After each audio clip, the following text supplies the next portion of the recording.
Can you walk me through focused thought for 17 seconds and give an example of what that would be step by step? Yeah, what subject? The subject of manifesting a lot of money. All right, now there's some things to take into consideration because there are a lot of clogged pipes on that subject. So there already is quite a bit of momentum on that subject. So if we approach it in any normal way, we're just going to add to the clogged pipe. You see what we're getting at? So here's a law-based fact that if you can hear it, it will serve you in every conversation that you have with yourself in your deliberate creation forevermore. The more general you are when you approach a topic where you know you have clogged pipes, the better off you'll be. Now think about what that means. If you don't have any clogged pipes, if you're thinking about something wanted, then the more specific you are, the faster the momentum and the better it is, because you're carving out a path of least resistance to something. But when you're thinking about something unwanted and adding to what you do not want, then the less specific you are, the better off you'll be. Does that make sense to you? What's the goal here? To find the first pure thought about abundance. A pure thought about abundance. So just reach for a pure thought about abundance, which means try not to have it have any relationship to you. If you're not feeling abundant, then it'd be good to leave you out of the equation for just a little bit. So let's just talk purely about the idea of abundance. Abundance, the idea of abundance makes me feel free. All right. I would like the idea of abundance to make me feel free. Now, you don't feel free with the idea of abundance yet. So you just said something you don't mean. And this is something, now friends, we said we're going to really be fine-tuning here. So hear this statement. When you say something you don't mean, law of attraction, here's what you do mean. Ooh. So you poked at it with a stick and didn't get the results that you wanted. See what we're getting at? So let's, rather than talking about abundance and money, let's talk about abundance. Abundance of clarity, abundance of sunshine, abundance of ocean. Are those easier for you to feel abundance about? Definitely. All right, so with the idea of fewer clogged pipes and just more free-flowing thought, give us some statements about that kind of abundance. The sun beating down on me makes me feel energetic, inspired. Lots of sun abundance, isn't there? I never wake up and wonder, well, wait. Esther couldn't find the ocean for 3 days last week. So that statement was not exactly accurate. Whether I can see the sun or not, I know it's out there. Whether I can see it clearly or not, I know it's there. That statement feels pretty good, doesn't it? I know it's there. I really never worry about the sun not being there. There are aspects of well-being and abundance that I just take for granted. My belief is never challenged about it. I just know that there is abundance around me. Yeah. So what other kind of abundance comes easily to you? Abundance of music comes very easy. Talk to us about that a little bit, generally. I hear music throughout my day. Yeah. Stay in that feeling for a little bit and become more specific if you want to. Since there's no resistance on that topic, then as you become more specific, you carve out a greater path of less resistance. So carve that out a little bit. Songs just come to me, and I don't know where they come from, but they come and it sounds good, and I'm open to receiving these musical messages. I have no idea where they come from, but... So I accept that from the unseen, abundance flows to me in this form. And so it is logical to me that from the unseen, that all nature of abundance will flow to me. And that in the same way that I can be in a vibrational place of just allowing that to happen, I can be in a vibrational place of allowing more abundance on more subjects to happen. Feel how free-flowing that is? In other words, no resistance. Those statements were easy to make and felt good as you make them. Now that may be all the work that you need to do for one conversation that you're having with yourself. And you can tell that you've done good work because you have contemplated a subject and you felt good while you contemplated it. So we're going to make a statement to you, really to all of you. This is another refined point, very fine-tuning, deliberate creators that we are visiting with here today. So how do you feel about the concept of, in order to get the results that you want, if you've got some clogged pipes, just never mind them, lay some new pipes? Doesn't that make perfect sense to you? Isn't that an easy to understand concept? So now we just want to insert this very important understanding. When you're standing in the middle of clogged pipes, and you know you are because you feel uncomfortable, that's not the time to try to lay new pipes, because all you do is increase the clogging of the pipes that already exist. So here's a statement that we want you to remember. We want you to somehow, some way, and we'll talk more about that as we're moving forward, somehow, some way, get on this high-flying disc. Usually happens first thing in the morning, before things have come to thwart it. Sometimes you don't make it to breakfast, but first thing in the morning is when you're most likely to feel it. And the more you reach for it, the more you care about it, the more you milk it when you are there, the more you will own it, the easier it will be, the more the momentum will be there, the more often you'll be there, the easier it'll be to be there. So let's say you're there, and it doesn't matter if you even know how you got there. Esther was talking to a friend on the telephone the other day, and they got on the subject, and they were laughing so hard.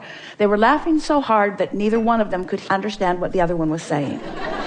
What? I can't understand you. What? I can't understand you. And so Esther has decided that she never needs to meditate again. She'll just remember that conversation, and she goes right to that high-flying disc. In other words, when you get hold of something that feels like that, just milk it and milk it and milk it and milk it and milk it, and use it for your reason for feeling the way that you're feeling.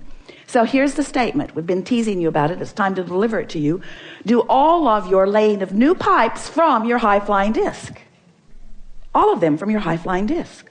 So the other day, after laughing and laughing and laughing and laughing and laughing with this friend, Esther replayed that conversation over and over and over and over and over and over and over and over and over in her mind all day long.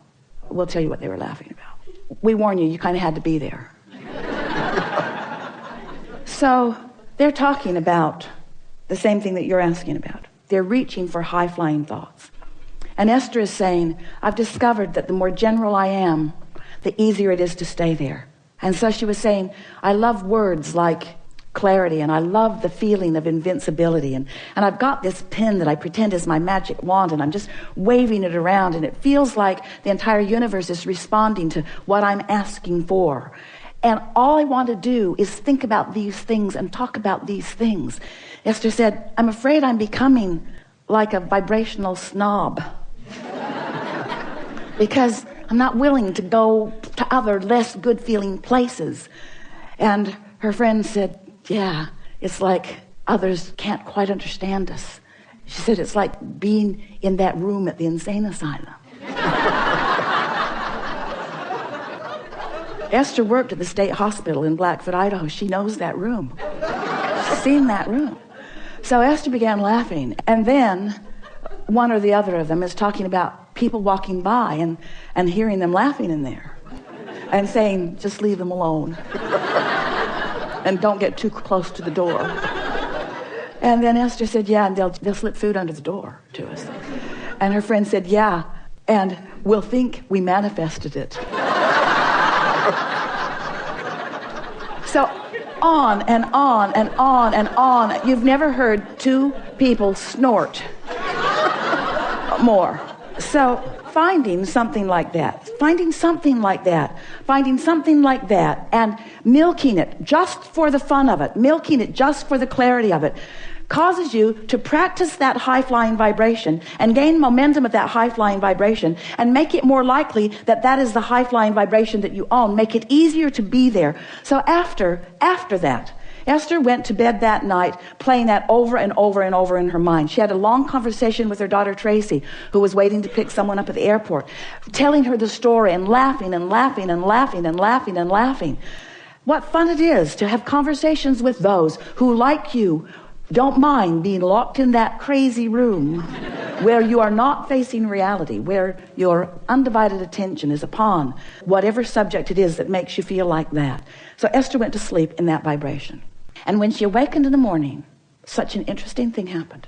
Because her first thought, now she's been listening to us for a long time, talking about how when you prepave, when you go to bed thinking about good things, and you'll wake up thinking about good things. And Esther woke up, and the first thought that was in her mind was maybe the most troubling thought that she's experienced in the last several years. That was the thought that was in her mind. But she was so consciously aware of all of these concepts that we've been talking about that she said to herself right out loud, I've got 16 seconds to shake this thought. 16 seconds to return to my high-flying disc.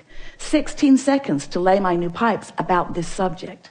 And then energy just flooded all through her as she realized that this was her high-flying disc. This was her chance to take a subject that had been troubling and approach it from her high-flying disc. And she left it in a place never to return to again. You see what we're getting at? This is the way that you find clarity. This is the way you find abundance. You wait until you're in that feeling of high-flying abundance, and then you can approach the subject that's a little more troubling if you want to, understanding that it's risky, but it's only 16 seconds of risky, right? You've got 16 seconds. You've got 16 seconds to let it go or to bring it into alignment. Our favorite story that fits right here. We've got to tell it to you now because it means everything. Sometimes it's like you say to us, Abraham, I've jumped out of an airplane and I have no parachute. What do you suggest that I now do? And we say, hang on, it'll be over in a little while. Because there is a momentum that is happening that there's not any action that you're going to be able to offer that's going to make any difference. You understand that? So what we're saying to you is don't struggle, don't fret, don't effort, just crash and burn. It's all right. Because tomorrow you can get up and get on the high-flying disc. Tomorrow you can get up and get on the high-flying disc. Tomorrow you can get up and get on the high-flying disc. Tomorrow you can get up and get on the high-flying disc. And after a few days of tomorrow getting up and getting on the high-flying disc, one day Esther said to us, Abraham, I refuse to accept that I have to wait until tomorrow to get on the high-flying disc. I have tools that you've given me. I can get back up there anytime that I choose to get back up there. So what are we talking about? We're talking about your conscious awareness of your vibrational output, yes? We're talking about your conscious awareness that you are vibrational beings, yes? We're talking about your awareness that you can choose the vibration of your being in this moment, but that it takes a little practice, yes? And some subjects have enough momentum going that it's going to take getting up tomorrow and getting up tomorrow and getting up tomorrow and getting up tomorrow. This could take a while, getting up tomorrow and getting up tomorrow and getting up tomorrow. But if you get up on enough tomorrows and you reach for that high-flying disc and find it, then what happens next will be vivid evidence of how you're doing with your high-flying disc. We so want you to understand that in this day, evidence of what disc you're on is going to be all around you. Esther said the other day, the people around me are making me believe that I might be on the ornery disc. She resented them, but she had to accept she had rendezvoused there with them. You pick the disc, and you'll rendezvous with others who have picked the disc, you see. And sometimes, if you don't realize that you're on it till you're on it, there's enough momentum going that it's hard to get off of it. But that's the work. So here's the rule of thumb that we would follow if we were standing in your physical shoes. The better we feel, the more we would milk it. The worse we feel, the more we would try to ignore it. That's what Jesus meant when he said, turn the other cheek. Choose your vibration and give it your undivided attention if it feels good. And give it as little attention as you can if it doesn't feel good. So Esther's thinking the other day about the words that we used, and she could feel the poignancy with which we were talking about those clogged pipes in her pond and how they were clogged from neglect.